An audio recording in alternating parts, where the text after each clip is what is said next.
আসসালামু আলাইকুম। কেমন আছেন সবাই?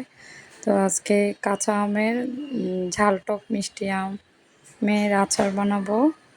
তো সেটা আপনাদেরকে দেখাচ্ছি। তো দেখুন, এই যে আমগুলো এভাবে কেটে নিতে হবে। প্রথমে ধুয়ে নিয়েছি আস্ত, কাটার পরে আর ধোয়া যাবে না, একদম শুকিয়ে নিতে হবে। এইভাবে রসুনগুলো ছিলে নিতে হবে, একটু ছেঁচে নিয়েছি। এই যে কড়ার মধ্যে পাঁচফোড়ন আর শুকনো মরিচ একটু ভেজে নিচ্ছি। কিছুক্ষণ ভাজার পর পুড়ে ফেলা যাবে না। এরপর হচ্ছে ব্লেন্ডারে দিয়ে একটু গুঁড়ো করে নিব, ব্লেন্ড করে নিব। এরপর চুলায় কড়াই বসাই দিলাম, সরিষার তেল দিয়ে দিয়েছি। তেলটা একটু গরম করে নিব। এই আচারে একটু তেল বেশি দিলে ভালো হয়, ডুবো তেলে।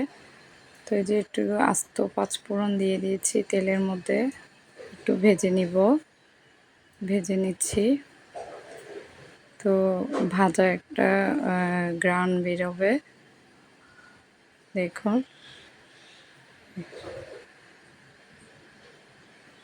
ভাজার পর রসুনগুলো দিয়ে দিচ্ছি।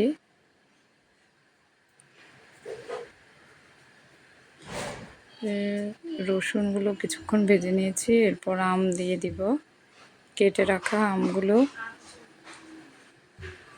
তো আমগুলো রসুনের সাথে তেলে কিছুক্ষণ ভেজে নিয়েছি। এরপরে বিট লবণটা অবশ্যই দিবেন।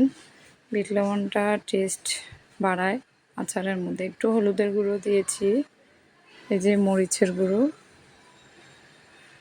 আচারের কালারটা ভালোবাসে তাই দেওয়া, অনেকে আবার দেয় না।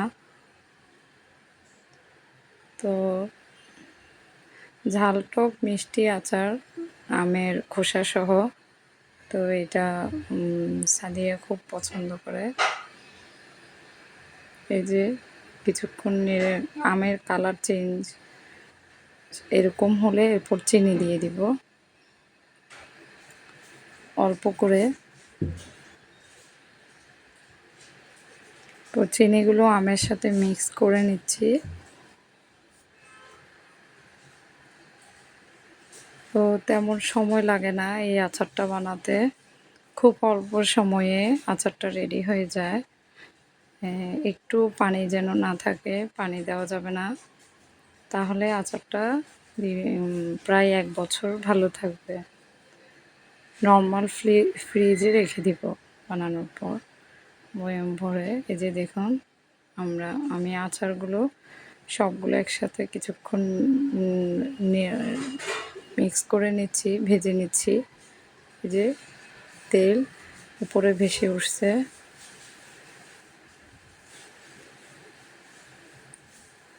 এই আচারে তেল একটু বেশি দিলে ভালো হয়। তেলটা দিয়ে পরে কিছু মুড়ি মাখা খাওয়া যায়, খুব ভালো লাগে আচারের তেল দিয়ে।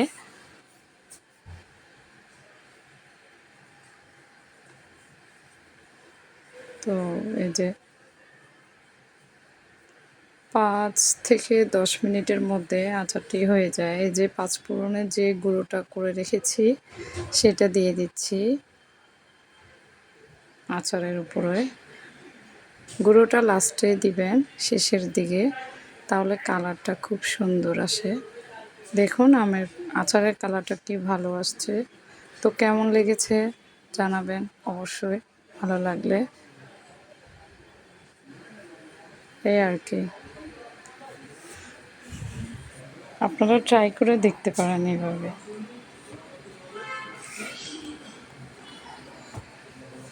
এই যে আচারের তেল, তো মশলাটা পরে দিলে ভালো হয়, পুড়ে যাওয়ার থাকে না। পুড়ে গেলে আচারটা খেতেও ভালো লাগে না, দেখতেও সুন্দর হয় না। এই যে দেখুন, আমার 2 মেয়েকে দিয়েছি,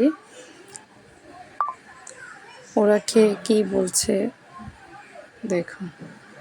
তো এই আচারটা সাদিয়া বেশি পছন্দ করে। ও অনেক দিন ধরে বলছে, আম্মু কাঁচা আম তো শেষ হয়ে যাচ্ছে। তো কেমন লেগেছে বলবেন। আল্লাহ হাফেজ।